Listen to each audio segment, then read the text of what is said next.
কলকাতার আরজিকর কাণ্ডের আজ এখন গোটা দুনিয়ায়, বিশ্বের বিভিন্ন প্রান্তের বাঙালি প্রতিবাদে সামিল। 14ই আগস্ট মধ্যরাত থেকে দফায় দফায় হচ্ছে প্রতিবাদী জমায়েত ও মিছিল। কলকাতার তরুণ চিকিৎসক পড়ুয়ার মৃত্যুতে সরব হয়েছেন বলিউডের তারকারাও। সকলের একটাই দাবি, বিচার চাই। এবার মুখ খুললেন অভিনেতা ও বিজেপি নেতা মিঠুন চক্রবর্তী। সম্প্রতি রাজ্য বিজেপির এক্স হ্যান্ডেল থেকে প্রকাশিত এক ভিডিও বার্তায় মিঠুন বলেন, অনেক দিন ধরেই বলছি আগামী দিনে পশ্চিমবঙ্গের অবস্থা ভয়াবহ হবে। বাঙালি হয়ে মাথা উঁচু করে আর দাঁড়াতে পারছি না। তিনি নিহত তরুণী চিকিৎসক পড়ুয়ার পরিবারের প্রতি সমবেদনা জানিয়ে লিখেছেন, নির্যাতিতার পরিবারের প্রতি আমার সম্পূর্ণ সহানুভূতি রইল। যারা এই ঘটনার সঙ্গে জড়িত তাদের দ্রুত গ্রেফতার করে শাস্তি দেওয়া হোক, এটাই আমার কাছে সবচেয়ে বড় দাবি।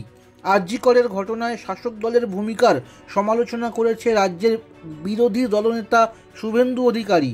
তার কথায়, রাজ্য সরকার বলছে রাত মহিলাদের জন্য নিরাপদ নয়। এই লজ্জা রাখার কোনো জায়গা আছে যেখানে সংসদে, বিধানসভায় মহিলাদের আসন সংরক্ষণ বিল পাশ হচ্ছে, নারী সশক্তিকরণের কথা বলা হচ্ছে, রাজ্যগুলিতে নারী কেন্দ্রিক জনকল্যাণমূলক নানা কর্মসূচি রয়েছে, কেন্দ্রের প্রধানমন্ত্রী আবাস যোজনায় মহিলাদের বাড়ির মালিকানা দেওয়া হচ্ছে, সেখানে এই রাজ্যের সরকার বলছে মহিলাদের রাতে ডিউটি করার প্রয়োজন নেই। মহিলাদের যে রাতে নিরাপত্তা নেই সেটা সরকার নিজেই বলছে নবান্ন থেকে। এরপর হয়তো বলবে দিনের বেলাতেও মহিলারা বাড়ি থেকে বেরোবেন না। এমনটাই বললেন শুভেন্দু অধিকারী।